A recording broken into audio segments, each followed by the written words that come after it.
لا حول ولا قوة إلا بالله العلي العظيم. حسبنا الله ونعم الوكيل، نعم المولى ونعم النصير.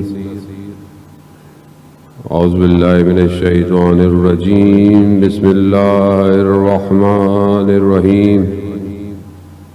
الحمد لله الذي يؤمن الخائفين وينجي الصالحين وجزاء المستغفرين ويهلك ملوكا ويستخلف آخرين.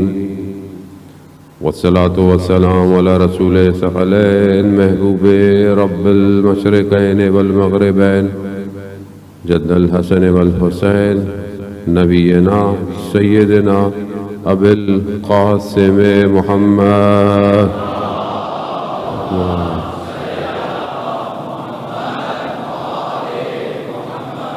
وعلى آله الطيبين الطاهرين المعصومين، لا سيما بقية الله في الأرضين، روحي وأرواحنا لتراب مقدم الفداء، ولعنة الله على أعدائهم أجمعين.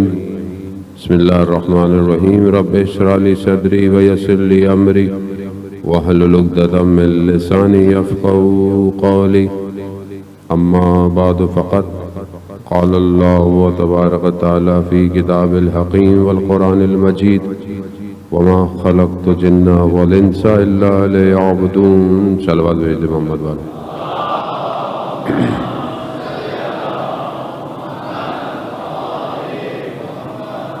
عزیزان محترم، ماہ محرم کے پہلے عشرے کی چند شبیں باقی رہ گئی ہیں. ویسے تو پورے 2 مہینے خدا میں توفیق دیتا ہے، 8 دن ہم مجلس میں شرکت کرتے ہیں، مجلس قائم کرتے ہیں، سنتے ہیں، لیکن پہلے 10 دن اپنی ایک کیفیت رکھتے ہیں، اپنی ایک آغاز رکھتے ہیں، اور اصل جو کمال اور بندگی اپنے اوج پہ پہنچتی ہے وہ عاشورہ کا دن ہے. عاشورہ کا دن اور عاشورہ تک پہنچنے کے لیے ساری محنتیں ہیں کہ ہم بھی اس روز تک پہنچیں. روایت میں بیان یہی ہوتا ہے کہ روز عاشورہ جتنا وقت گزرتا جا رہا تھا صبح سے عصر کی طرف، امام کے چہرے پر نور بڑھتا جا رہا تھا. کیوں؟ کیونکہ لقاء اللہ ہے، خدا سے ملاقات نزدیک ہوتی جا رہی ہے. ماجرا ایک ظاہر میں ہے اور اسی کے ایک ماجرا باطن میں ہے کہ یہاں وہ معاملہ ہو رہا ہے جس معاملے کے لیے بشریت بہت عرصے سے انتظار کر رہی ہے. یعنی یہ وہ معاملہ ہے. یہ معاملہ آسان سا نہیں ہے. یہ ایسا نہیں ہے چند لوگ آئے، چند لوگ ادھر سے آئے، چند لوگ ادھر سے آئے اور کچھ شہید ہو گئے، ادھر کچھ قتل ہو گئے. نہیں، یہ معاملہ وہ ہے کہ جس کے لیے بہت پہلے سے انتظام کیا گیا ہے. خدا اپنی تمام مخلوقات کو یہ دکھانا چاہتا ہے کہ دیکھو اسے کہتے ہیں میرا بندہ. یہ پوری مخلوقات کو دکھایا ہے. اس لیے بعض بیان کیا جاتا ہے کہ اس وقت کے جب امام کا سر نیزے پہ تھا تو سارے عالم جھکے ہوئے تھے، اور یہ روایت کے آسمان سے جو ہے وہ خون کی بارش کا آنا، سرخ ہو جانا. خوب یہ کیوں ہے جب ہم زیارت میں پڑھتے ہیں کہ زمین اور آسمان اس مصیبت پہ گریا کو نہ آئے. کیوں؟ کیونکہ وہ عام سی بات ہے، کوئی معاملہ عام سا سادہ ہے. نہیں، یہ وہ ذبح عظیم ہے کہ جس کے لیے پروردگار نے حضرت ابراہیم کی قربانی کو قبول کر کر آخری رسول سے معاملہ کیا ہے. حضرت یحییٰ جو نبی ہیں پروردگار کے، ان کو بھی جو ہے وہ کافی عمر گزر گئی، اولاد آپ کو پتہ ہے کہ حضرت مریم کے اس زمانے میں کفالت کر رہے ہیں بیت قدس کے اندر خود بھی یہ کہ ان کو بھی خدا اولاد دے، الگ ہی زندگی، اور سن جو ہے وہ کافی گزر گیا ہے، لیکن ان کو دکھایا گیا یہ ماجرا، امام حسین کا ماجرا دکھایا گیا کہ آخری رسول ان کا نواسا یہ قربانی. تو اس بڑھاپے کے اندر بھی اللہ کا نبی خدا کی بارگاہ میں پروردگار مجھے بھی اولاد عطا کر، اور اس کو بھی ایسے ہی ذبح کروا جیسے رسول کے نواسے نے ہونا ہے. اور یہی ہوا، اولاد عطا ہوئی اور حضرت زکریا کو بھی ویسے ہی ذبح کیا گیا. کیوں انبیاء چاہتے ہیں کہ ایسا ہو؟ وہ ماجرا کوئی اور ہے. عبودیت اور بندگی اپنے اوج پر ہے. خدا چاہتا ہے عالم کو دکھائے کہ یہ ہے میرا بندہ، یہ ہے کہ جس سے میں بھی راضی ہوں، راضیتم مرضیہ، جو مجھ سے بھی راضی ہے. یہ کتنی بڑی بات ہے کہ خدا تو راضی ہے، بندہ بھی راضی ہے اپنے پروردگار سے. اس لیے جو بھی امام حسین نے دیا، جو کچھ تھا دیا. اور آج اگر اب پوری دنیا میں امام حسین حسین حسین حسین لبیک یا حسین یا حسین یا حسین نظر آتا ہے، یہ اس وجہ سے ہے. کس وجہ سے ہے؟ کیونکہ جب امام حسین نے اپنا سب کچھ دے دیا تو پروردگار نے بھی اپنی ساری حاکمیت، ساری حکومتیں، ساری چیزیں جو ہے وہ امام حسین کو دے دی. اور صرف ظاہر نہیں ہے، صرف ظاہر نہیں ہے، یہ ایسی چیز ہے جو دلوں کو کھینچتی ہے، دلوں کو کھینچتی ہے. حضرت ابراہیم کی دعا کہ پروردگار جب حضرت اسماعیل کو حضرت ہاجرہ کو چھوڑا، یہ نہیں کہا پروردگار پانی دے، یہ نہیں کہا ان کو گھر دے، نہیں، لوگوں کے دلوں میں ان کی محبت ڈال. یہ حضرت ابراہیم کی دعا، یہی رسول خدا نے فرمایا امام حسین کے لیے کہ پروردگار لوگوں کے دلوں میں حسین کی محبت کو ڈال. یہ جو آج محبت نظر آ رہی ہے آپ کو بغیر فرقے کے، بغیر مذہب کے، سب کچھ کے، کیا ہے؟ یہ وہ دعا ہے، حسین منی وانا من الحسین، حسین مجھ سے. تو ہم جو آ رہے ہیں یہ اس دعا کا نتیجہ ہے. یعنی اپنی قدر، اپنی چیز کو، اپنے آپ کو پہچانے کہ آپ عام نہیں ہے اس ٹائم.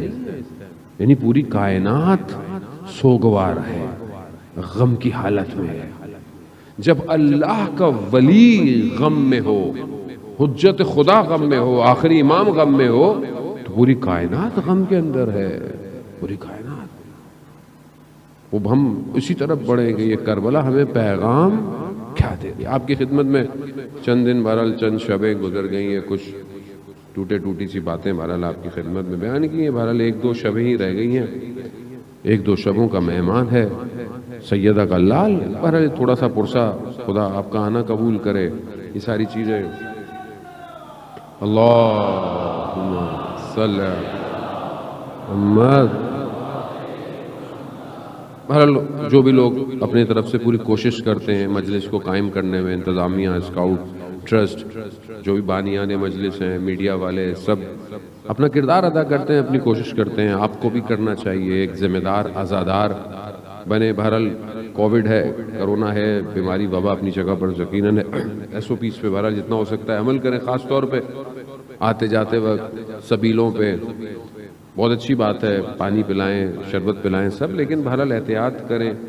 خاص طور پہ اگر آپ کی سبیلیں ایسی جگہوں پہ لگی ہیں کہ جہاں پر دوسرے لوگ ہمسائے ہیں، اتنا خیال کریں کہ اونچی آواز کے اندر اتنے نوحے وغیرہ کا خیال کریں گے، کیونکہ لوگوں کو دعوت دیں اس در پہ آنے کی، لوگ ناراض نہ ہوں، ہمارے کسی عمل سے امام حسین سے دور نہ ہوں. یہ ہماری ذمہ داری ہے عزیزان محترم. بہت ذمہ دار ہو کر لوگوں کو جو ہے وہ اپنی طرف بلائیں. امامیہ والوں نے بلڈ کیمپ بھی لگایا ہوا ہے اسی ایام میں. جو بلڈ دینا چاہے تاکہ وہ کسی نہ کسی مریض کی شفا کا باعث انسان بن سکتا ہے، جو بہرحال آپ سے کر سکتے ہیں آپ کو کرنی چاہیے. عزیزان محترم چند خاص جو پیغام ہے کربلا کے وہ میں کچھ آپ کی خدمت میں عرض کیے. اپنے استاد کی زحمت تو انہوں نے کی ہے، کووڈ کی وجہ سے وہ اس سال مجلس سے نہیں پڑھ پا رہے. حجت الاسلام مسلمین ڈاکٹر رفیع، خدا ان کو شفا کاملہ اور عاجلہ عطا فرمائے. بہرحال انہیں کی زحمت ہے، میں تو ٹرانسلیٹ کرتا ہوں آپ کی خدمت میں آگے، اور میں کچھ بھی نہیں کرتا۔ ایک پیغام جو مجھے آج کل بھی بہرحال میں نے جو پیغام دیا وہ ادھورا رہ گیا، وہ پورا نہیں کر پایا، لیکن بہرحال میں صرف نظر کرتا ہوں وقت کو دیکھتے ہوئے، اگلا پیغام آپ کی خدمت میں عرض کرتا ہوں۔ جوان سب سے زیادہ ماشاءاللہ ہمارے درمیان میں موجود ہوتے ہیں۔ رسول خدا حضرت محمد مصطفیٰ صلی اللہ علیہ وآلہ وسلم صلی علی محمد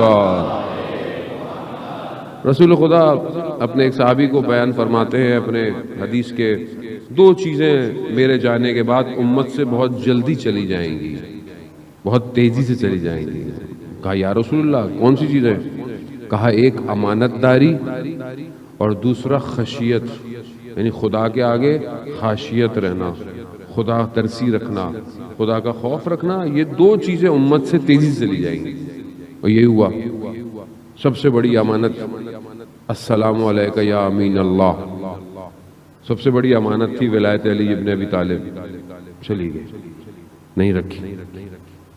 خاشیت یعنی انسان نصیحت کو قبول کرے، یہ چلی گئی۔ خود رسول خدا فرماتے ہیں میں اپنے صحابی سے کہ تم قرآن کی تلاوت کرو۔ کہا یا رسول اللہ آپ حافظ قرآن ہیں، آپ نے ہمیں قرآن سکھایا ہے۔ آپ کہتے ہیں ہاں، کیوں؟ کیونکہ تلاوت قرآن وجود کو جو ہے وہ ایک لذت دیتی ہے، ایک احساس دیتی ہے، کلام خدا ہے قرآن، کلام خدا ہے۔ سننا بھی عبادت ہے، روایت ہے، سننا بھی عبادت ہے، پڑھنا تو عبادت ہے ہی، دیکھنا بھی عبادت ہے۔ اگر آپ قرآن کو کھول لیں اور صرف دیکھیں یہ بھی عبادت ہے۔ اب یہی رسول خدا نے فرمایا تھا کہ میں تمہارے درمیان دو چیزیں دے کے جا رہا ہوں، دو گران بار، ایک قرآن اور ایک اطرت اہل بیت۔ اب یہ دونوں چیزیں ہمارے پاس کتنی ہے؟ کتنی ہے؟ قرآن کی گفتگو آ گئی تو میں تھوڑا سا، اتنا تو حق بنتا ہے تھوڑا سا قرآن پہ گفتگو کر لوں، کیونکہ قرآن ہی تو ہے ایک ایسی چیز کہ جو معجزہ ہے جاویداں، ہر وقت دنیا کی سب سے اوتھینٹک بک ہے۔ دنیا کی ساری کتابوں میں کہیں نہ کہیں اوپر نیچے ہے، اس بک میں کچھ ایسا نہیں ہے، اوتھینٹک بک ہے۔ انسان کتابیں خریدتا ہے، best selling of the year, line لگا لگا کے لوگ کتابیں خریدتے ہیں باہر ویسٹ میں۔ یہ ایسی کتاب ہے کہ جو کتنے شوق سے ہم خریدتے ہیں، کسی نے دے دی تو دے دی، ماں باپ بیٹی کو شادی میں دیتے ہیں، بس وہ بھی کوئی دے، آج کل تو پتہ نہیں کوئی دیتا بھی ہے کہ نہیں دیتا۔ عزیزان محترم، حضرت فاطمہ سلام اللہ علیہا، اللہم صلی علی محمد،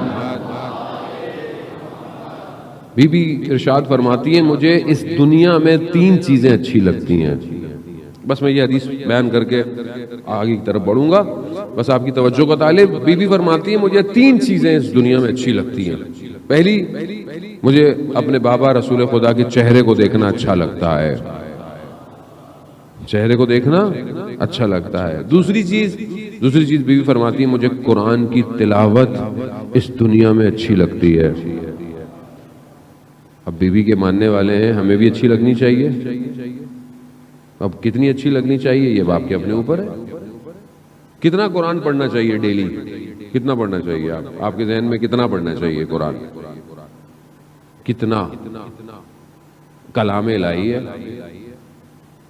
آیت اللہ قاضی طباطبائی سے ان کے شاگرد نے پوچھا، رضوان اللہ تعالیٰ علیہ، پوچھا کہ ہم قرآن پڑھتے ہیں مگر لیکن جو پہلے بزرگ آپ کہتے ہیں قرآن پڑھتے تھے جب قرآن پڑھتے تھے تو پورا عالم ان کے آگے کھل جاتا تھا۔ ان کا عالم یعنی پورا قرآن ان کے آگے، پوری دنیا کو، وہ کائنات کو دیکھ رہے ہوتے تھے، کائنات ان کے سامنے واضح ہوتی تھی، روشن ہو جاتی تھی۔ یہ کیسے ہوتا تھا؟ یہ کس طرح ہوتا ہے؟ آیت اللہ قاضی فرماتے ہیں وہ جب قرآن پڑھتے تھے تو وہ کھڑے ہو کر اپنے ہاتھوں میں قرآن کو اٹھا کر اپنے سر کو برہنہ کر کر خدا کی بارگاہ میں ذکر کرتے تھے، قبلے کی طرف رخ کر کے۔ کہا تم بستر میں بیٹھے ہوئے، کسی طور بیٹھے ہوئے تم قرآن کو تلاوت کر رہے ہو، کہاں تمہیں قرآن کھولے گا تمہارے اوپر؟ تو کیا واقعاً قرآن اس طرح ہے ہماری زندگی میں؟ قرآن ہماری زندگی میں ایسے ہے؟ کتنی قرآن کی آیتیں میں روز پڑھتا ہوں، مسلمان ہوں، رسول پر ایمان رکھتا ہوں، آخرت پہ ایمان رکھتا ہوں، یہ سب کہاں لکھا ہے؟ قرآن میں۔ تو قرآن ہے کتنا؟ میری سب نماز پڑھتے ہیں، قرآن کی صورتیں تو ہیں اس کے اندر، وہ تو نماز ہے بھائی، قرآن کتنا ہے زندگی میں؟ اتنے واٹس ایپ کے میسیجز پڑھتے ہیں، اتنے فیس بک کے سٹیٹس دیکھتے ہیں، اتنا انسٹاگرام پہ سکرول کرتے ہیں، انگلی تھک جاتی ہے، کتنی قرآن کی آیتیں اوپر نیچے کرتے ہیں بھائی۔ آج میڈیا کا دور ہے نا، آج تو آسانی ہے آپ کے لیے۔ اب میں مولوی صاحب میں رستے میں جا رہا ہوں، مجھے ٹائم نہیں ہے، میں جاب کرتا ہوں، ٹائم نہیں ہے، میں پڑھتا ہوں، میرے پاس ٹائم نہیں ہے۔ بھائی اتنا تو ٹائم ہے، آتے جاتے وقت ہینڈ فری لگا لو، قرآن پلے کر دو، اپنے وجود کو کلام الہی سے منور کرو۔ آنے والا وارث قرآن ہے، جب نور دیکھے گا تو ہی تو بلائے گا۔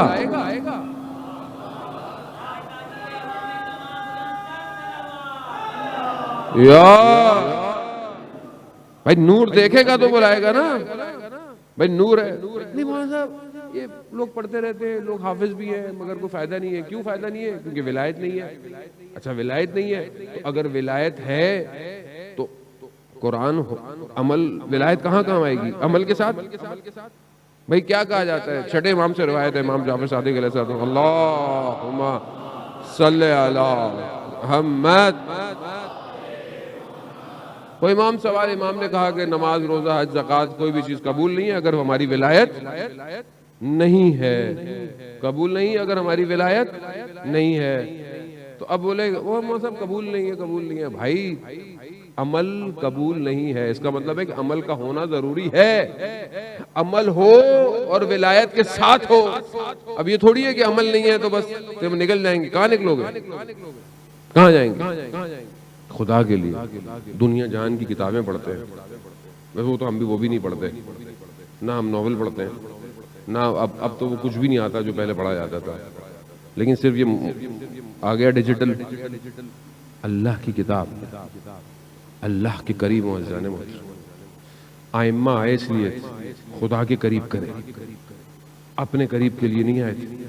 وہ ایک الگ بات ہے کہ وہ باب اللہ ہے، ان کے بغیر اللہ تک جا نہیں سکتے، خود نہیں کر سکتے۔ ہمارے لیے اللہ کافی، یہ نعرے لگے تھے مولا کائنات کے دور میں، ہمارے لیے اللہ کافی۔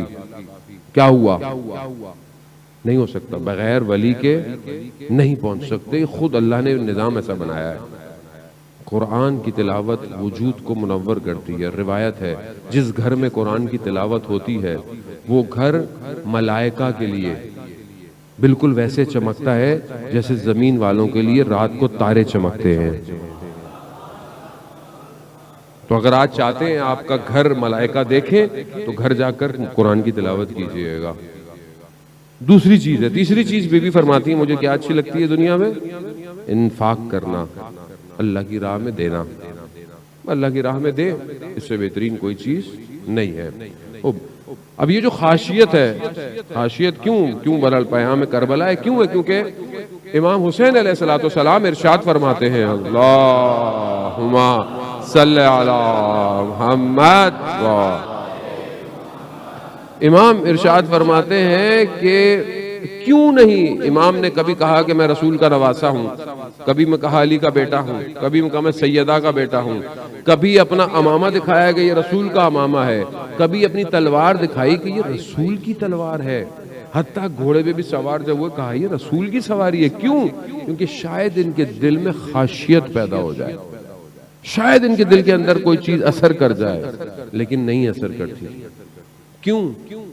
جب زہیر کو بھیجا رسول خود امام حسین نے کہ جاؤ ان کو نصیحت کرو، زہیر جب گیا عمر ابن سعد کو اور ان کو شمر کو کرنے کے لیے، تو انہوں نے کیا کہا، زہیر تمہیں کیا ہو گیا ہے؟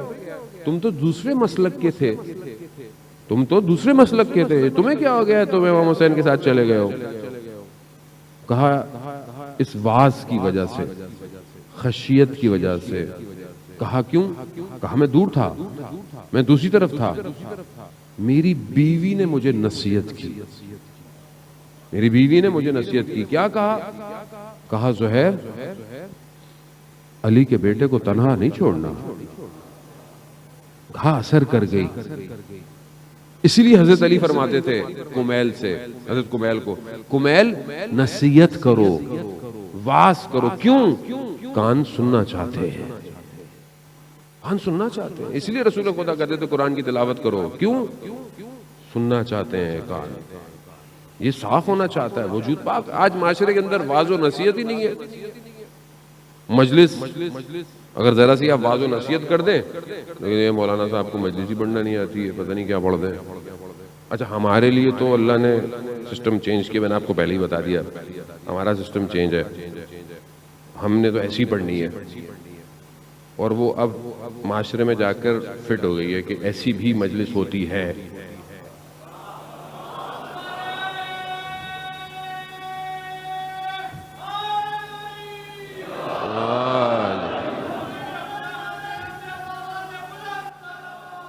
اللہم صلی علی محمد۔ وہ یہ ضروری ہے جانے میں، یہاں امام حسین ایک ایک لمحے میں آخری وقت تک نصیحت فرما رہے ہیں۔ شاید کوئی آ جائے، شاید کوئی آئے ہیں لوگ آئے ہیں، لوگوں نے جنہوں نے لینا تھا لوگوں نے نصیحت لی ہے، جنہوں نے نہیں لینا، امام نے کیا کہا؟ امام نے کہا زہر چھوڑو آ جاؤ، کیوں؟ ان کے شکم حرام سے پر ہے، یہ نصیحت ان کو سمجھ میں نہیں آئیں گی۔ قرآن کیا کہہ رہا ہے؟ قرآن ارشاد فرماتا ہے کہ جس کا قلب کساوت رکھتا ہو، قسی القلب ہو، اس قلب پہ کوئی چیز اثر نہیں کرتی، اس کو رونا نہیں آتا، اس کا دل اثر انداز نہیں لیتا۔ قرآن کہہ رہا ہے ختم اللہ علی قلوبہم، ہم نے ایسے دلوں پہ مہر لگا دی، ان کو نصیحت نہیں ہے۔ لیکن اثر پذیری کی گنجائش ہوتی ہے، بہت ساری جگہوں پر ہے۔ فضیل کہ جو رات کو اپنے زمانے کا بدماش ہے، جو دل چاہے چوری کر لے، جو دل چاہے کر سکتا، کوئی کچھ نہیں کر سکتا تھا۔ رات کو ایک گھر میں کود رہا تھا دیوار سے، ہمسایہ قرآن کی تلاوت کر رہا تھا، قرآن کی تلاوت کرتے کرتے اس نے قرآن کی وہ آیت پڑھی، کیا وہ وقت نہیں آ گیا مومنوں کے لیے کہ خدا کے خوف سے ڈریں؟ بس وہیں رک گیا، کہہ رہا ہاں وہ وقت آ گیا۔ ایک قرآن کی آیت، یہ نصیحت ہے۔ آئے تاریخ میں چلے، فتح رسول خدا جب مکہ سے مدینہ آئے، مدینہ میں اپنی حکومت بنائی، حکومت بنا کر پہلی جنگ ہوئی، جنگ بدر آپ کے سامنے ہے، 313 افراد اس کے اندر، تھوڑے سے گھوڑے، کچھ تلواریں، لیکن اللہ پر ایمان، توقع، رسول خدا کے پیچھے جنگ کی۔ کفار مکہ شکست کھا گئے۔ اب جو ہے وہ غالباً سعید بن عمیر ہے یا عمیر بن سعید ہے، شخص ہے بہرحال، مسجد الحرام جو ہے بنی ہوئی اس زمانے میں جو جگہ تھی مکہ کے پاس، داخل ہوا اندر، کیا دیکھا؟ صفان بن امیہ بیٹھا ہوا ہے جھک کر، عجیب سی حالت میں۔ اس نے جا کے بولا کہ کیا ہوا؟ اب اندر غصہ ہے، کیا؟ یہ جو نام لیا رسول کا، یہ ہمارے درمیان میں تھا، ہمارے درمیان رہتا تھا، ہم نے مارنے کی بھی کوشش کی مگر نہیں چلا گیا، اور وہاں جا کر اس نے حکومت بنا لی ہے، حکومت بنا کر ہمیں شکست دے دی۔ کہا کہ کوئی ہو اور جا کر اس کو مار کے آ جائے نا۔ تو یہ واب ابن عمیر کیا کہتا ہے؟ کہتا اگر میں یہ کام کروں، کہا تمہارا سارا خرچہ، تمہارا سارا پیسہ، تمہاری گھر والوں کو اپنے گھر والوں سے زیادہ، اس نے کہا میرا قرضہ بھی ہے، کہا تمہارا قرضہ بھی، کہا ثابت قول رہو گے؟ کہا ہاں، کہہ رہا ٹھیک ہے۔ اس نے تلوار خریدی، تلوار کو زہر آلودہ کیا، کہا جاؤ گے کیسے؟ کہا میرا بیٹا جنگ بدر میں اسیر ہوا ہے، میں اس کو چھڑانے جاؤں گا اور رسول کو ختم کر دوں گا۔ اب یہ چلا، مسجد مدینہ پہنچا، کہا کیسا ہے؟ کہہ رہا رسول خدا سے ملنا ہے، اپنا بیٹا چھڑوانا ہے۔ مسجد نبوی رسول خدا بیٹھے ہوئے ہیں، یہ آیا، رسول خدا نے دیکھا اس کو، کہا کیسے آنا ہوا؟ کہا اپنے بیٹے کے لیے آیا ہوں، اس کا فدیہ دینے آپ سے آزاد کرا لوں۔ کہا اچھا، تلوار کیوں لے کے آئے ہو؟ کہا وہ آپ کو تو پتا ہے رستے میں خطرہ ہے۔ کہا اچھا، اس کو زہر آلودہ کیوں کیا ہے؟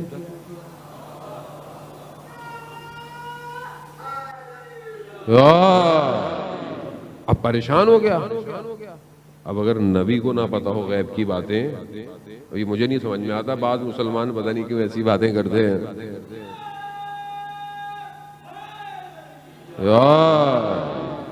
معصوم ہے، غیب تو پتا ہوگا، یہ ان کے لیے کون سی بڑی بات ہے. جب یہ کہا نا کہ یہ کیوں کیا، تو پہلے تو انکار کرنے لگ گیا. انکار کیا اس نے، کہا اچھا مکہ کے پاس صفان کے ساتھ بیٹھ کر تم نے مگر پلاننگ نہیں کی ہے، تمہارے گھر والوں کے پیسے دے گا، تمہارے قرضوں کو دے گا. اب تو یہ کہا لگتا ہے تیسرے شخص آپ تھے وہاں. آ گیا، پاؤں میں پڑ گیا، ایمان لے آیا، مسلمان ہو گیا. بیٹا آیا، مسلمان ہو گیا. اب ادھر صفان انتظار کر رہا ہے رسول کو مار کے آئیں گے. اب یہ مکہ میں داخل ہوئے، کہا کیا ہوا؟ کہا ہم تو مسلمان ہو گئے. ہم تو، یہ ہے خاشیت، اثر پذیری، قبول کر لیا رسول کو. ناراض ہو گیا وہ، کہا میں نے تمہیں نہیں، میں تمہارا بات ہی نہیں کی.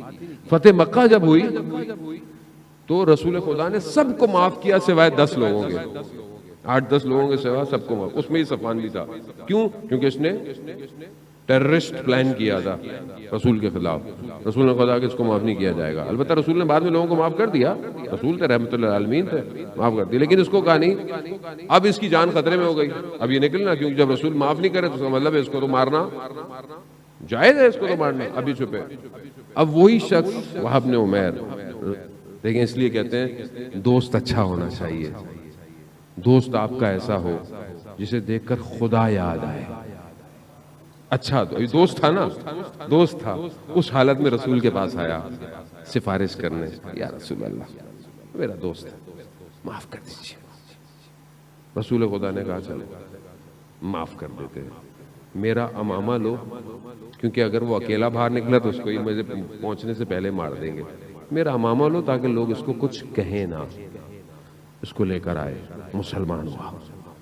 جنگ حنین میں مولا علی کے ساتھ تھا. یہ ہے اثر پذیری، خاشیت ہونا. یہ ہے ہمارے، یہ ہمیں اپنے اندر پیدا کرنی ہے. جانے وہ تم کربلا، یہی خاشیت تو بیان کر رہی ہے. سید ابن طاؤس بیان کرتے ہیں، جنہوں نے سب سے اوتھینٹک مقتل جس کا ہے لہوف، وہ کہتے ہیں کہ شب عاشورہ خیموں کے پاس جو آوازیں تھیں وہ بالکل ایسے جیسے شہد کی مکھیوں کی آوازیں نہیں ہوتی ہیں. کس چیز کی آوازیں تھیں؟ قرآن کی تلاوت کی، نماز کی، مناجات کی آوازیں. کیوں؟ خدا کے لیے کر رہے تھے، خدا کی طرف بڑھنا ہے. یہ بہت ضروری ہے کہ ہم اپنے اندر اپنی اس حالت کو رکھیں. ہم تو آج کل ایسے ہو گئے، آج کل کا مطلب خدا آپ کو نہیں کہہ رہا جوانوں کو، مطلب کچھ اور جوانوں کو کہہ رہا ہوں جو یہاں نہیں ہے، کہ مثلاً ہمیں اب نصیحت کریں گے. آپ والد کو ایسے کہتے ہیں، آپ کو کیا پتا دنیا کیا ہے، آپ کو کیا پتا زمانہ چینج ہو گیا ہے، ماڈرن زمانہ ہے. بیٹیاں، خدا ہماری بیٹیوں کو حفظ اور سلامت رکھے، آ کر ماں باپ کو سامنے آ جاتی ہیں. دیکھیں ماں باپ ہے، ان کا اپنا تجربہ ہے، اپنی ساری چیزیں ہیں، اپنے کلچر ہے، ثقافت ہے. اب آپ بالکل آ کر جو ہے وہ، اب ہے تو تعجب ہوتا ہے، ماں باحجاب ہو، بیٹی ماڈرن ہو. وجہ کیا ہے؟ وجہ وہی تاثیر پذیری نہیں ہے نا، اثر پذیری نہیں ہے، نصیحت نہیں ہے، واعظ نہیں ہے. معاشرے میں واعظ تو بالکل بھی نہیں ہے، ویسی نہیں ہے. کیونکہ نصیحت قبول کرنے کے لیے بھی ظرفیت چاہیے. ظرفیت چاہیے نا. آپ 5 منٹ نصیحت کریں، آپ کو برا لگے گا. بولے یار کیا نصیحت. اب جب بھی ابا کے پاس بیٹھو نصیحت کرتے ہیں، جب بھی دادا کے پاس بیٹھو نصیحت کرتے ہیں، جب بھی اماں کے نصیحت ہی کرتی رہتی ہے. بھائی قبول کرو نصیحت کو. کون کرے گا؟ تمہارا خیر خواہ ہے کون ماں باپ کے علاوہ؟ تمہارا دوست تمہیں نصیحت نہیں کرے گا، کیونکہ دوست ہمارے ایسے ہم نے بنائے نہیں. آج کل تو 4 دوست بیٹھے ہوتے ہیں اپنے اپنے موبائل میں، پتہ نہیں کیوں ساتھ بیٹھتے ہیں، میری سمجھ میں نہیں آتا. گھر بیٹھ لو اپنے، جب بات ہی نہیں کرنی ایک دوسرے سے، ایک دوسرے کے سامنے بیٹھے ہیں، وہ بھی موبائل پہ لگے ہوئے، وہ بھی موبائل پہ لگے. میاں بیوی کا بھی یہی حال ہے آج کل، معاشرہ ایسا ہو گیا. عزیزان محترم، قبول کیجئے نصیحت. واعظ، میں نے آپ کی خدمت میں پہلے عرض کیا تھا کہ ملا قلی حسین حمدانی رضوان اللہ تعالیٰ علیہ ایسا واعظ کرتے تھے، ایسی نصیحت کرتے تھے کہ سننے والوں کے بدن کی ہڈیاں ٹیڑھی ہو جاتی تھیں، ٹیڑھی ہو جاتی تھیں. کچھ دیر تک چل نہیں سکتے تھے سیدھا، لنگڑاتے ہوئے چلتے تھے، تھوڑی دیر میں طبیعت ٹھیک ہوتی تھی. ایسا واعظ تھا. کہاں ہے آج معاشرے میں ایسا واعظ؟ کوئی نہیں ہے واعظ، کہیں پہ بھی نہیں ہے. آپ گنے چنے علماء ہیں آپ کے پاس. خدا صحت دے. بہرحال مولانا طارق جمیل صاحب بھی علیل ہیں، مجھے بتا دو. اللہم صلی علی محمد. اور کچھ اور علماء یہی آپ کو نظر آتے ہیں جو واعظ کرتے ہیں، باقی تو سب اپنا اپنا معاملہ چل رہا ہے ہر کسی کا. واعظ نصیحت تو ایسی ہے کہ جو اثر کرے، اثر کرے.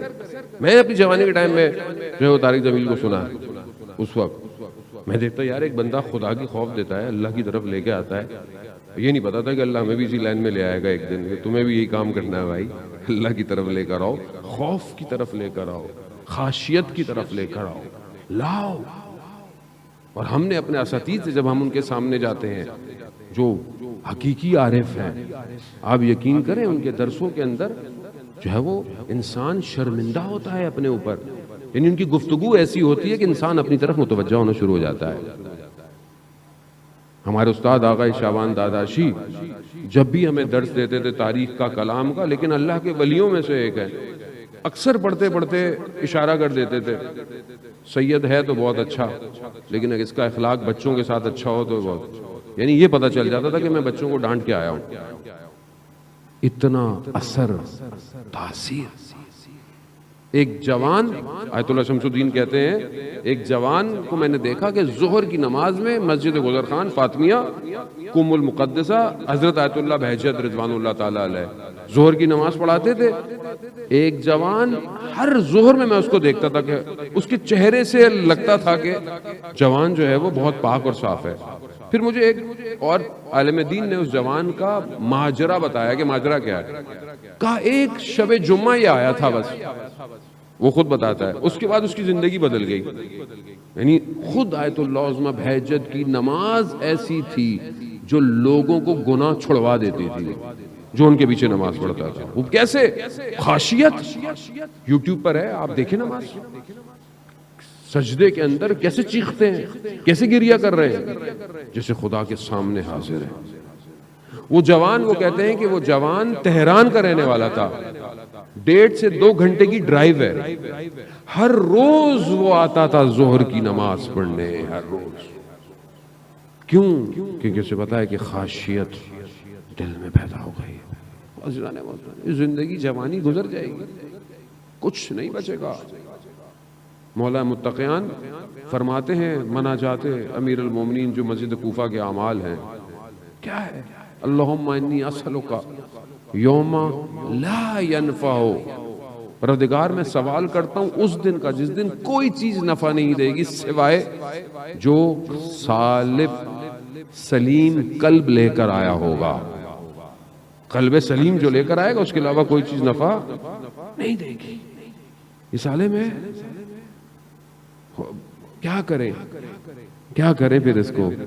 خاشیت کے لیے ہمارے استاد بیان کرتے ہیں کہ 4 سٹیپ ہیں کہ جو ہمیں کرنے چاہیے. اگر ہم کریں تو یہ دل خاشع ہو جائے گا، اثر لے گا. پہلی چیز وہ کہتے ہیں مراقبت ہے. مراقبت یعنی اپنا خود خیال رکھو، صبح شام خیال رکھو تم کر کیا رہے ہو، تم بول کیا رہے ہو، تم سن کیا رہے ہو، تم کھا کیا رہے ہو. مراقب رہو. جیسے انسان گاڑی چلاتا ہے ہائی وے پہ اور ہر طرف اس کی نگاہ ہوتی ہے، شیشے، دونوں شیشوں کو دیکھ رہا ہے، بیک میرر کو دیکھ رہا ہے، فرنٹ پہ دیکھ رہا ہے. یعنی کیوں؟ یعنی کہیں سے بھی کوئی چیز آ سکتی ہے. بالکل حواس میں ذرا سی بھی غفلت کرے گا، اگر بغیر بیک میرر کے دیکھے گاڑی ٹرن کر لے تو دوسری گاڑی مار دے گی آگے اس کو. یعنی کیا ہے؟ یعنی مراقبت کرتا ہے. اپنی زندگی کی مراقبت کرو، دائیں سے بائیں سے، صبح سے شام سے. زبان، تمہاری زبان سے کچھ ایسا نہ نکلے جو کسی کو تکلیف دے. تمہاری کان ایسی چیز نہ سنے جو حرام ہو. تمہاری نگاہیں پاک ہونی چاہیے، شرم و حیا ہو تمہارے یہاں. معاشرے میں برائی ہے، معاشرے میں بے حیائی ہے، بے پردگی ہے، سب ہے، سب موجود ہے. انٹرنیٹ، موبائل آپ کے ہاتھ میں، کوئی آپ کو دیکھتا نہیں ہے، کوئی آپ سے پوچھے گا نہیں، آپ کچھ بھی دیکھیں. لیکن کیا چیز روکتی ہے؟ شرم و حیا روکتی ہے. جب انسان کمرے کے اندر ایک چھوٹا بچہ بیٹھا ہو، اس کے سامنے گناہ نہیں کرتا، بچہ ہے، تو کیا خدا کو اس بچے کے برابر بھی نہیں سمجھتا؟ مراقبہ، رسول خدا فرماتے ہیں مراقبت سر یعنی چھپ کے بھی اور لوگوں کے سامنے بھی. میں آپ کے سامنے بہت اچھا ہوں، بہت اچھا ہوں، یہ لوگ مجھے دیکھ رہے ہیں، میں تنہائی میں کیسا ہوں، میں اپنی خلوت میں کیسا ہوں.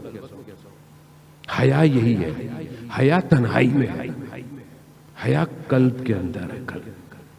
اب اس کا یہ مطلب نہیں ہوگا کہ میرے تو دل میں حیا ہے مولانا صاحب، جیسے ہماری بہن بیٹیاں کہتی ہیں دل میں حجاب ہونا چاہیے، باہر کا کچھ بھی کر لو. نہیں، خدا اگر ایسا کرنا ہوتا تو خدا قرآن میں حکم نہیں دیتا کہ اپنے آپ کو ڈھانپو، اپنے آپ کو پاک رکھو، نامحرم سے بچا کے رکھو. خدا نے حکم دیا ہے، آپ کو خدا کا حکم انجام دینا ہے.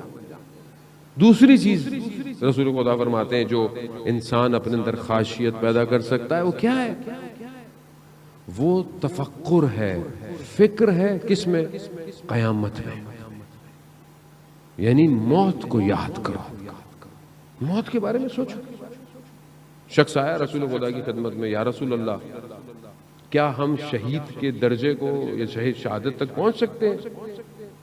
تو رسول خدا فرماتے ہیں کہ اگر تم دن میں صبح شام 20 دفعہ اپنی موت کو یاد کرو تو تم شہیدوں کا درجہ تمہیں مل سکتا ہے.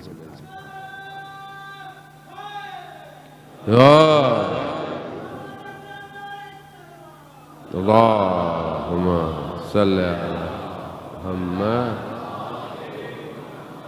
خوب ایسی ہے انسان تفکر کرے، فکر کرے، انسان سوچے، موت کے بارے میں سوچیں. آپ ہم سب نے مرنا ہے. جب آپ موت کے بارے میں سوچیں گے تو آپ کی زندگی بہتر ہوگی. کیوں؟ کیونکہ آپ کسی کا حق نہیں کھائیں گے، کسی کو نقصان نہیں دیں گے، جو آپ کی ڈیوٹی ہے آپ اس کو انجام دے دیں گے. مرگ انسان کے تفکر کو صحیح رکھتی ہے اور بہترین عبادت ہے. انسان جو ہے وہ اگر اپنی موت کے لیے یاد کرے، بہت ضروری ہے. ہم سب نے مرنا ہے ایک نہ ایک دن. کوئی چیز نہیں، کوئی نہیں رہے گا، کوئی نہیں بچے گا.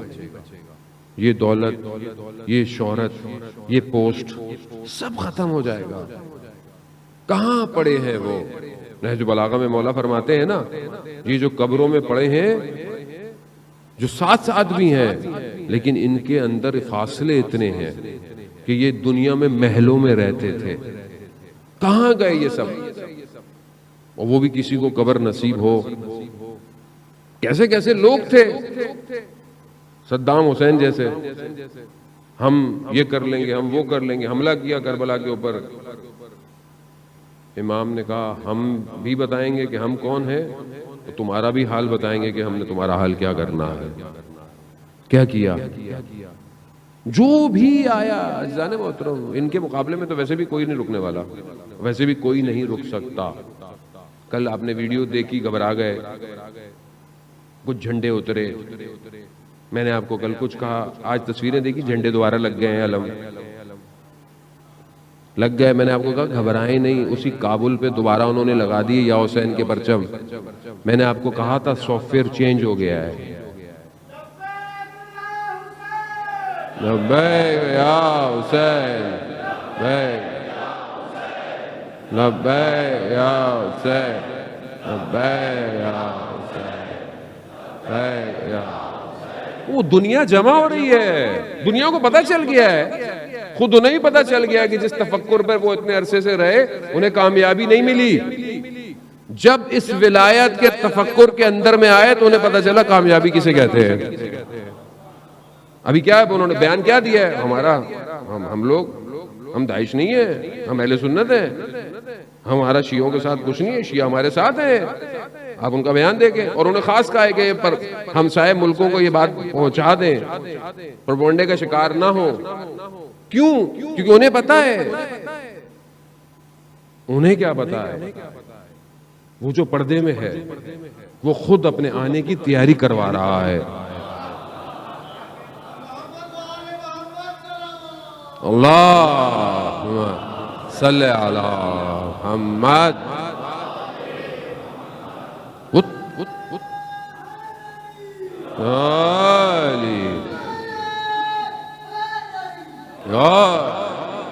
وہ تیاری کروا رہا ہے. تیاری تو ایسی ہوگی, ابھی تھوڑا سا ہے, کل اور تھوڑا سا, کل اور تھوڑا سا, آہستہ آہستہ آہستہ لوگوں کو سمجھ میں آئے گا نا. ایک دم تو آپ, ہمارے یہ بھی بڑا مسئلہ ہے کہ کوئی بہرحال ہماری طرف نہیں, مولا کی طرف آتا ہے, امام کی طرف آتا ہے, وہ تو پورے آؤ بھائی, کیا آنے دو اس کو, آ رہا ہے.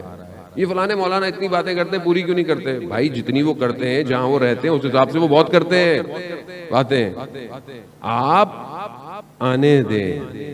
امام حسین علیہ السلام سب کے ہیں, کسی فرقے کے نہیں ہیں, کسی مذہب کے نہیں ہیں. یہ انسانیت کا درس ہے, انسانیت کا. اسی وجہ سے آپ دیکھیں نا کہ نیلسن مینڈیلا اپنے زندان میں اسیری کے آخری وقت میں جب سائن کر رہا تھا کہ سرنڈر کر دوں میں, تو اسے رات کو امام حسین کی قربانی یاد آئی. اس نے خود بیان کیا کہ جب اسے قربانی یاد آئی, اس نے بولا میں نہیں کروں گا. کہاں نکلا؟ آج لوگ اسے کیسے یاد کرتے؟ جو ذرا سا بھی کہیں پہ بھی وہ ان سے جڑ جائے, وہ ہمیشہ کے لیے زندہ رہ جاتا ہے. یہ ان کا کمال ہے. محترم, امام کو سمجھے امام ہے کون. ہم اپنے حساب سے نہ سمجھے تو پہلی چیز کیا ہے؟ مراقبت. دوسری چیز موت کو یاد کرنا. یہ بہت ضروری ہے, موت کو یاد کرنا.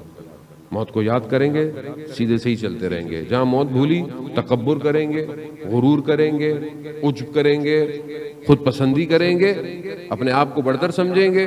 جبکہ بڑے بڑے لوگ جو زمین پہ پاؤں رکھتے تھے کہاں گئے؟ اندر چلے گئے. موت کو یاد کریں. یہی امام حسین نے بھی کہا تھا, یہ سب ختم ہو جائے گا. کتنا ان کو سمجھایا, تمہیں جگہ چاہیے, تمہیں پیسے چاہیے, تمہیں میں سب دیتا ہوں, مگر اندھے ہوئے ہوئے تھے.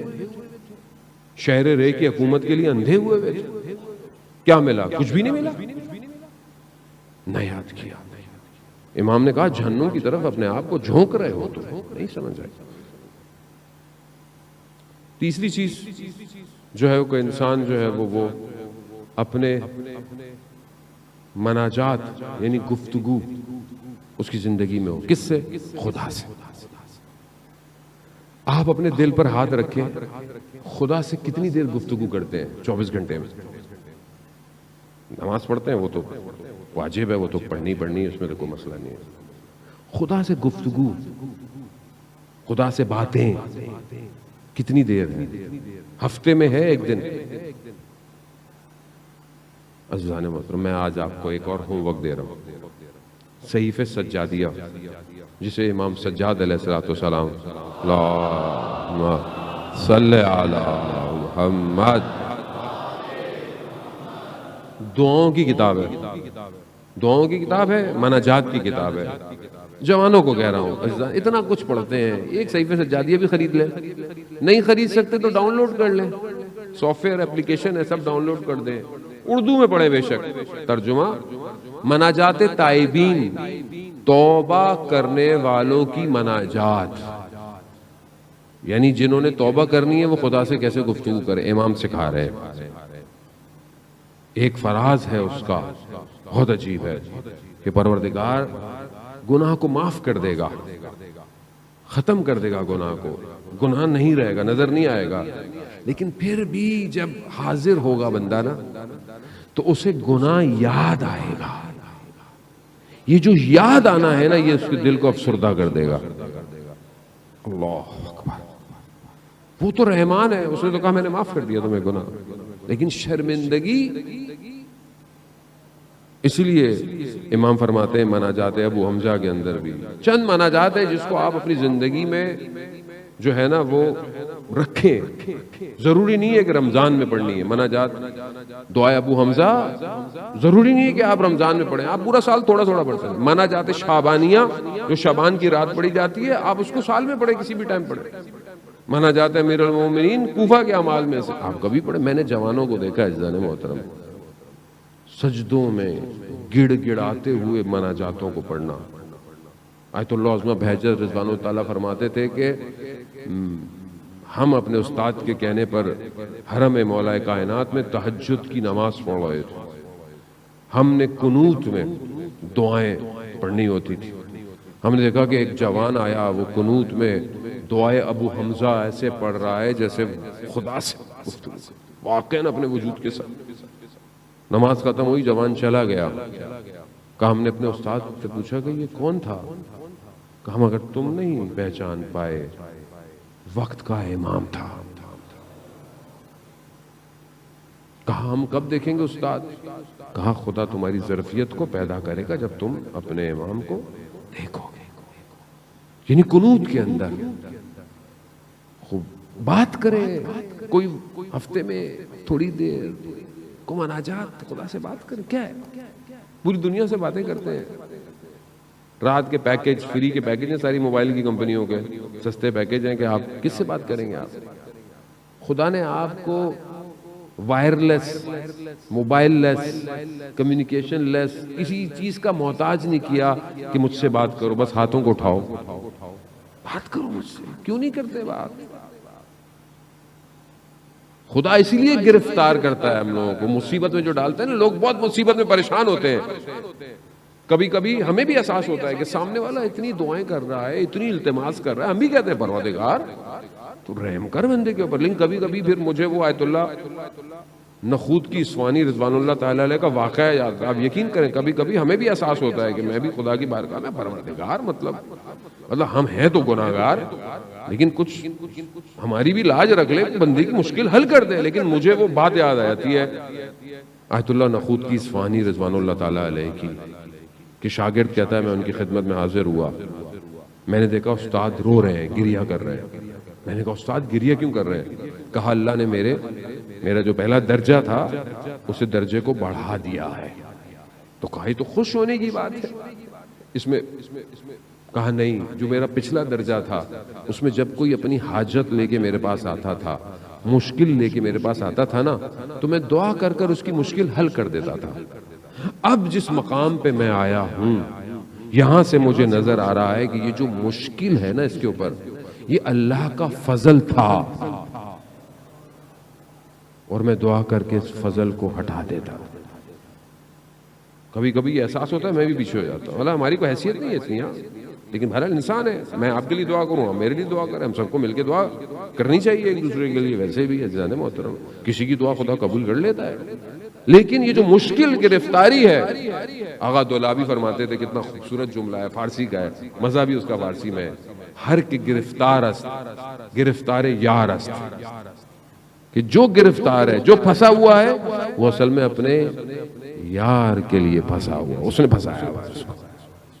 وہ چاہتا ہے آپ کو پھنسا کے رکھے، وہ چاہتا ہے کسی کو اولاد نہ دے، اس کی مرضی، وہ چاہتا ہے کوئی بیمار رہے، وہ چاہتا ہے، وہ چاہتا ہے کسی کو یہ مسئلہ رہے، وہ چاہتا ہے، اس کی مرضی ہے، وہ خالق ہے۔ آپ کا کام عمل کرنا، دعا کرنا، کوشش کرنا، بس، باقی اس کی مرضی، وہ کچھ بھی کرے، اس کی محبت ہے، اس کے خزانوں میں کمی ہے، زمین اور آسمان اس کا ہے، کائنات اس کی ہے، یہ دنیا اور آخرت سب اس کا ہے، اسے کس چیز کی کمی ہے؟ اسے کچھ نہیں چاہیے۔ اس لیے حدیث قدسی میں ہے کہ میں نے ساری چیزوں کو اے بنی آدم تمہارے لیے خلق کیا ہے، مگر تمہیں میں نے اپنے لیے خلق کیا ہے۔ اللہ اکبر، یا رسول اللہ۔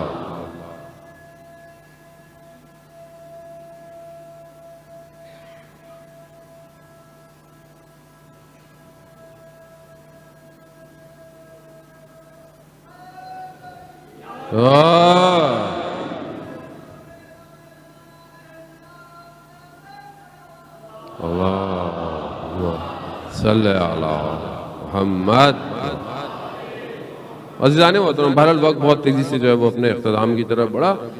یہ مناجات اپنی زندگی میں شروع کریں، انتظار نہ کریں، پتہ نہیں کون سی رات آخری رات ہو، ہمیں بھی یہ بھی نہیں پتا۔ چوتھی اور آخری چیز جو کہ انسان کے اندر خاصیت پیدا کرتی ہے وہ احسان کرنا ہے، نیکی کرنا ہے۔ احسان کریں، نیکی کریں، سامنے والے پر، ہمسائے پر، پڑوسی پر، رشتہ دار پر، جس پر بھی۔ بہرحال یہ صفت اللہ کو پسند ہے، احسان کرنا۔ عزیزان محترم، بہرحال یہیں پہ میں کہتا چلوں کہ بہرحال دعا کی بات آئی کہ ہمیں دعا کرنی چاہیے، کوشش بھی کرنی چاہیے، خاص طور پہ ان لوگوں کے لیے کہ جو بہت عرصہ سے لاپتہ ہے، مسنگ پرسن. شاید ہمارا کوئی نہیں ہے، شاید ہمیں اس لیے احساس نہیں ہوتا، لیکن جس کا بیٹا، جس کا باپ، جس کا بھائی بہت عرصے سے جو ہے وہ غائب ہے، اس کا جرم کا بھی نہیں پتا، یہ بھی نہیں پتا وہ کہاں ہے، یہ زیادہ کرب ہوتا ہے. آپ کو پتا ہے، انسان کو پتا ہو نا کوئی کہاں ہی ہے، اطمینان ہوتا ہے، لیکن پتا ہی نہیں ہے لوگوں کو کہ کوئی کہاں ہے. اگر آپ کو پتا بھی ہو نا کہ کوئی جیل میں ہے، فون کرے گا ہفتے میں ایک دفعہ، مہینے میں ایک، اطمینان تو ہوتا ہے، لیکن پتہ ہی نہیں ہے. یہ سب سے بڑا کرب ہے.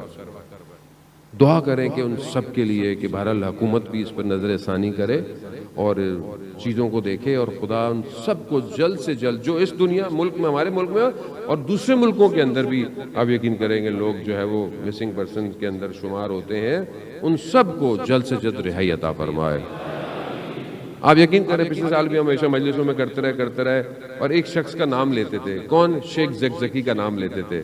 دیکھیں کچھ عرصے پہلے وہ رہا ہو گئے. یہ ہے دعاؤں کا نتیجہ. اپنی ہر دعاؤں میں بہرحال یاد کریں، جو بھی بہرحال ہیں، اللہ تعالیٰ ان سب کو اپنے گھروں میں واپس لے کر آئے.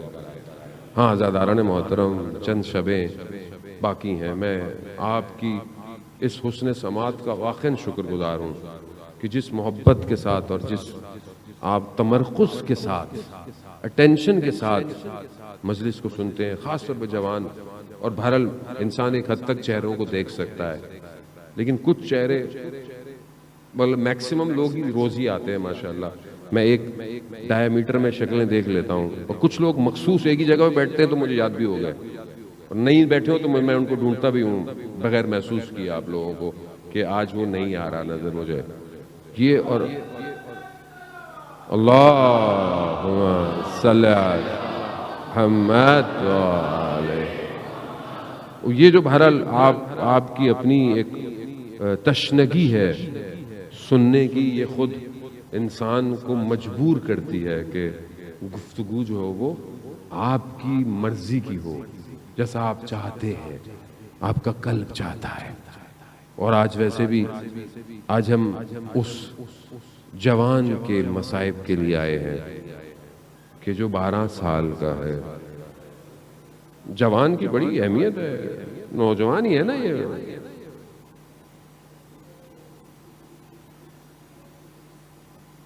شمال میں رہنے والا ایک 12 سال 13 سال کا بچہ کیپٹل کی طرف آتا ہے. اس وقت جو ہے وہ ایک عالم دین بڑی پوسٹ پہ ہوتے ہیں. کہتا ہے میں ملنا چاہتا ہوں. وہ ٹائم نہیں ہے، اتنے بڑے آدمی سے وقت نہیں ہے، میٹنگ ہے. کہا نہیں. یہ نکلنے لگتے ہیں تو کہتے ہیں کیسا شور ہے سیکیورٹی پر. کہا ایک بچہ ملنا چاہتا ہے آپ سے. کہاں وقت ہے، ملاؤ. بچہ آتا ہے، آنسو بہ رہے ہیں اس کے. پوچھتے ہیں کہاں سے، وہ بتاتا ہے فلانی جگہ. تو ان کی تھوڑی سی زبان میں گفتگو، بچہ خوش ہو جاتا ہے. کہا کیسے آنا ہوا؟ کہا میں ایک گزارش کرنے آیا ہوں، درخواست. کہا یہ جو ممبر پہ حضرت قاسم کے مصائب پڑے جاتے ہیں نا، یہ بند کروا دیں. کہا کیوں؟ کہا کہتے ہیں کہ 12 سال کا بچہ تھا، نوجوان تھا 12 سال کا، اور موت اس کے لیے شہد سے بھی زیادہ میٹھی تھی. سنتے ہیں نا آپ. کہا یہ بند کروا دیں. کہا کیوں؟ کہا ہم 12 سال کے ہیں، ہم کہتے ہیں کہ ہمیں بھی جنگ پہ جانا ہے، تو کہتے ہیں نہیں تم بچے ہو. کہتا ہے یا تو بند کروا دیں یا ہمیں بھی جنگ پہ جانے دیں. اب انہوں نے بھی یہی بولا کہ ابھی تمہارے اسکول جانے کے دن ہے بیٹا. کہا نہیں، یا بند کروائیں یا ہمیں بھی جانے دیں. یہ ہے درس کربلا. ہم نے حضرت قاسم سے کیا لیا اور دوسری قومیں حضرت قاسم سے کیا لے رہی ہے. یہی 7 محرم کی بات ہے عزیزان محترم. سال نہیں گزرا ابھی. پچھلی 7 محرم شدید بارش تھی، شدید بارش. عباس ٹاؤن کا اسکاؤٹ حسن رضا، پانی اتنا تیز تھا کہ پیچھے جو نالا بہ رہا تھا، بچے کو بچاتے بچاتے خود پانی میں چلا گیا، اور 3 دن بعد اس کی باڈی ملی. شہید ہو گیا. اسکاؤٹ کی ڈیوٹیاں دے رہا تھا. اس کا آخری وائس نوٹ سنا میں نے, آخری اس کا وائس نوٹ, اس دن کا اس کا آخری وائس نوٹ ہے. اپنے کسی دوست کو اس نے کیا ہے, کہہ رہا ہے کہ تم اتنے دن سے کیوں نہیں آ رہے ڈیوٹی پر, میں تمہیں کہہ رہا ہوں, میں تمہیں کہہ رہا ہوں, تکرار کر رہا ہے, میں تمہیں کہہ رہا ہوں. 8:45 پر یا 7:45 پر تم مسجد مصطفیٰ میں ہونے چاہیے ہو, عباس ٹاؤن کی جو مسجد ہے. کیوں؟ تمہیں نہیں پتا یہ نوکری کے دن ہے؟ تمہیں نہیں پتا یہاں پہ کتنی ضرورت ہے؟ کچھ ہو جائے کون ذمہ دار ہوگا؟ اور تم اس ٹائم بیٹھے ہوئے دوستوں میں ہوتے ہو. دیکھیں آپ, احساس ذمہ داری کیسے. 20-21 سال کا جوان ہے, چھوٹا تھا, آتا تھا, میں اس کو مجلس میں دیکھتا تھا, بیٹھا ہوتا تھا جب کبھی ڈیوٹی کے کپڑوں کے اندر. اور جب میں اس کی شہادت کے بعد اس کے گھر گیا تو اس کے والد صاحب کہہ رہے ہیں کہ وہ آپ کو بہت شوق سے سنتا تھا.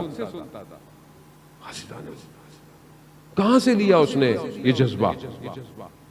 اس کے والد کہتے ہیں کہ کچھ دنوں سے وہ اپنی قضا نمازیں پڑھ رہا تھا. اللہ اکبر. یہ ہے اس کربلا کے درس میں بیٹھنے والا جوان. یہ ہے نا, یہ ہے جس نے حضرت قاسم کو اپنا رول ماڈل بنایا, اپنی ڈیوٹی کو انجام دیا. اور 10 محرم کو جب اس کا بدن ملا نا, وہ بھی کپڑوں کی وجہ سے پہچانا گیا, اتنا پانی میں پھنس گیا تھا جا کے, کہیں آگے سے ملا. اور جب اس کا بدن آیا نا تو 10 محرم کو ان کی والدہ نے کہا کہ میں اس وقت حسین پر گریہ کرنے کے لیے. یہ ہے نا کربلا. میں اپنے بیٹے پہ نہیں رہوں گی, میں امام حسین. سیدہ کے لال کا بدن جب ہو نا کربلا میں پڑا تو پھر کسی اور پہ گریہ نہیں ہوتا. ہاں آزاد. یہ ہے درس کربلا, یہ ہے شب عاشور. امام حسین سب کو بتا رہے ہیں یہ تمہارا مقام ہے, یہ تمہاری جگہ ہے. اب پیچھے بیٹھا ہوا یہ بچہ کھڑا ہوا تیزی سے, کہا چچا جان ہماری باری نہیں آئے گی؟ کہا بیٹا آپ کی باری بھی آئے گی, بلکہ آپ کے بھائی علی اصغر کی باری بھی آئے گی. غیرت مند تھا نا, غیرت مند تھا, ہاشمی جوان تھا. کہتا ہے چچا جان یہ لعین خیموں تک پہنچ جائیں گے. امام حسین فرماتے ہیں, امام حسین فرماتے ہیں کہ نہیں بیٹا وہ خیموں تک نہیں, وہ آئیں گے بعد میں, لیکن علی اصغر خود جائیں گے, میں لے کے جاؤں گا علی اصغر کو. ہاں شب عاشور ہر ماں اپنے بیٹے کو کیا کر رہی ہے؟ تیار کر رہی ہے, تیار کر رہی ہے. ام فروہ بھی حضرت قاسم کو تیار کر. روز عاشور آئی, ایک وقت حضرت ام فروہ نے کیا دیکھا؟ قاسم خیمے میں بیٹھا ہوا ہے پریشان. کہا بیٹا کیا ہوا, آپ یہاں کیا کر رہے ہیں؟ آپ کو تو میدان جنگ میں ہونا چاہیے تھا. کہا ماں میں کئی دفعہ گیا ہوں چچا کے پاس, مجھے اجازت نہیں دے رہے. اللہ اکبر. کیسے اجازت دے حسین, کیسے دے؟ نور چشم ہے بھائی کا. ایسے میں حضرت ام فروہ کہتے ہیں بیٹا قاسم جب آپ چھوٹے تھے تو آپ کے بابا نے آپ کے بازو پہ ایک تعویذ باندھا تھا, اور یہ کہا تھا کہ بیٹا جب بہت مشکل وقت پڑے نا زندگی میں تب اس تعویذ کو کھولنا. اب ساری زندگی حضرت قاسم کو کبھی کوئی مشکل وقت پڑا ہی نہیں. کیسے پڑتا؟ حضرت عباس جس کا چچا ہو اسے کیوں وہ مشکل وقت پڑا؟ حضرت زینب ام کلثوم جس کو پالتی ہوں اسے کہاں مشکل وقت پڑے گا؟ ہاں زیادہ رہو بھائی. دیکھیں زندگی میں, بہرحال میں جملہ آپ سے کہتا چلوں, زندگی میں ہم نے رونا تو شکر خدا کا کہ نصیب ہوتا ہے, لیکن ہمارا زیادہ رونا امام حسین کے لیے ہے. آج امام حسن کے لیے تھوڑا سا گریہ کر لے, تھوڑا, وہ بھی تو زہرا کا بیٹا ہے نا. جو مصیبتیں اس نے دیکھی ہیں نا کوچے بنی ہاشم میں, وہ کسی نے نہیں دیکھی. خدا آپ کو اس کا اجر دے, بی بی آپ کو اس کا اجر دے. ہاں زاداران محترم, اب جب حضرت قاسم نے دیکھا نا، ام فروا فرماتی ہیں کہ بیٹا اس سے مشکل زندگی میں کوئی وقت نہیں آنے والا، کھولو تعویذ. تعویذ کھولا، کیا دیکھا؟ باپ کے ہاتھ کا لکھا ہوا، ولدی قاسم، میرے بیٹے قاسم، جب دیکھنا دشت بیابان میں تمہارے چچا کو دشمن آدھا چاروں طرف سے گھیر لے تو پھر تم اپنے چچا کے لیے اپنی جان کو دینے سے دریغ نہیں کرنا. ہاں اتنی دفعہ جانا کہ وہ راضی ہو جائیں. بس اب تو قاسم کے چلنے میں ہی فرق آ گیا. اب جیسے امام حسین دیکھا نا قاسم کو آتے ہوئے، سمجھ گئے کہ اب یہ ایک سفارش لے کر آ رہا ہے. اللہ اکبر، اللہ اکبر. ہاں عزاداران محترم، اب جب وہ نامہ ملا نا، اب وہ جو تعویذ دیکھا، جیسے ہی امام حسین نے دیکھا ہوگا یقیناً بھائی کی یاد تو آئی ہوگی. بھائی خوشیوں میں آپ کو بھائی یاد آئے نہ آئے، جب انسان مشکل میں ہوتا ہے نا تو بھائی یاد آتا ہے اسے، پریشانی میں. بھائی پیاسا ہے، بھوکا ہے، مشکل میں گرا ہوا ہے، بھائی تو یاد آیا ہوگا. کیا یاد آیا ہوگا؟ اللہ، وہ مدینہ یاد آیا ہوگا کہ چھوٹے چھوٹے دونوں ہیں اور جلتا ہوا دروازہ گرا ہے ماں کے اوپر. یاد آیا ہو، ایک دم چیزیں تو یاد آئی ہوں گی نا امام حسین کو. پھر یاد آیا ہوگا کچھ عرصے کے بعد رات کی تاریکی ہے اور ماں کا جنازہ اٹھایا جا رہا. یاد آیا ہوگا وہ کوفہ، وہ مسجد کوفہ کہ جب بابا کا سر بھائی کے، ہاں وہ بھی وقت یاد آیا ہوگا. مدینہ، بھائی کے جگر کے ٹکڑے اور تشت. اللہ، اس وقت مقاتل بیان کرتے ہیں نا، جب اپنے بھائی کے جگر کے ٹکڑوں کو دیکھا نا امام حسین نے گریہ شروع کر دیا. امام حسن نے کہا بھائی حسین لا یوم کا ابا عبداللہ، آپ یہ رونا، آپ کا دن جیسا تو کوئی دن ہی نہیں ہوگا. اللہ اکبر. وہ بھائی نہیں ہے نا، اپنا نمائندہ بھیجا قاسم. مقتل میں بیان ہوتا ہے چچا بھتیجے دونوں گلے رکھ کے اتنا روئے بے ہوش ہو گئے. بعض مقاتل کہتے ہیں کہ کئی دفعہ بے ہوش ہوئے. نہ جانے کون سی چیز ہے جو حضرت قاسم کو جدا ہی نہیں ہونے دے رہی ہے. ہاں عزاداران محترم، یہ تو وقت بتائے گا کہ قاسم نے کتنی بڑی قربانی دی ہے. قاسم کو سوار کیا. جو بھی لوگ سوار ہوتے تھے لباس پہنتے تھے جنگ کا. یہ اتنا نازک بدن ہے، بس جو پہنچ گئے وہ پہنچ گئے. سر اتنا ہے کہ خول جو ہے نا لوہے کا وہ نہیں آیا، امامہ باندھا. راوی کہتا ہے جیسے کوئی چراغ بنی ہاشم کا آیا. امام حسن کا بیٹا ہے، جنگ تو لڑنا آتی تھی، لڑنے والے تو شیر خدا کے بوتے ہیں، کمی نہیں تھی. لڑنا شروع کیا، لڑتے رہے، جہنم کو واصل کیا، ایک کو، اس کے اولادوں کو واصل کیا. دشمن ہے، خبیث ہے، پیچھے سے وار کیا. سامنے سے نہیں لڑ سکتے تھے، پیچھے سے وار کیا. کیا وار کیا؟ تلوار کا وار کیا سر پہ.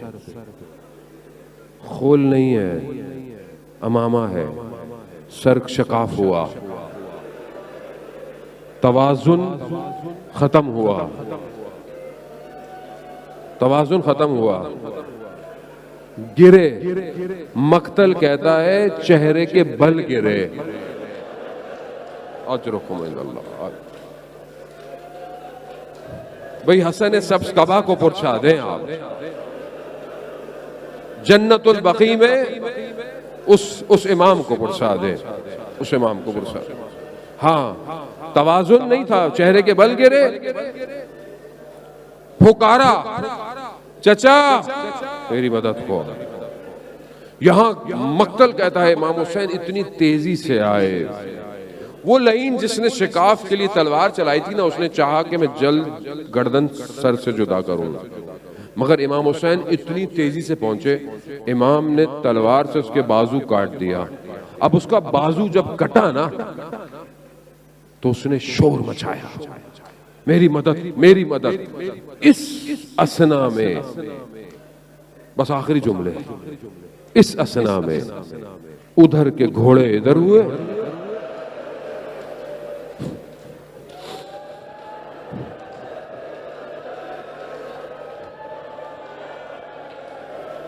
یا آقا سے یا امام، دھواں بیٹھا نا، نہیں پتا ادھر کی پسلیاں ادھر کی پسلیاں۔ امام حسین کے جملے ہیں، ہاں جاتا بس آپ نے گریہ کیا، خدا قبول۔ یہ چند شبیں ہیں جہاں دل چاہے جب چاہے روتے رہیے گا، امام کے جملے سنتے جائیے گا۔ امام کہتے ہیں قاسم چچا کے لیے کتنا سخت ہے کہ آپ پکارو اور میرا بچہ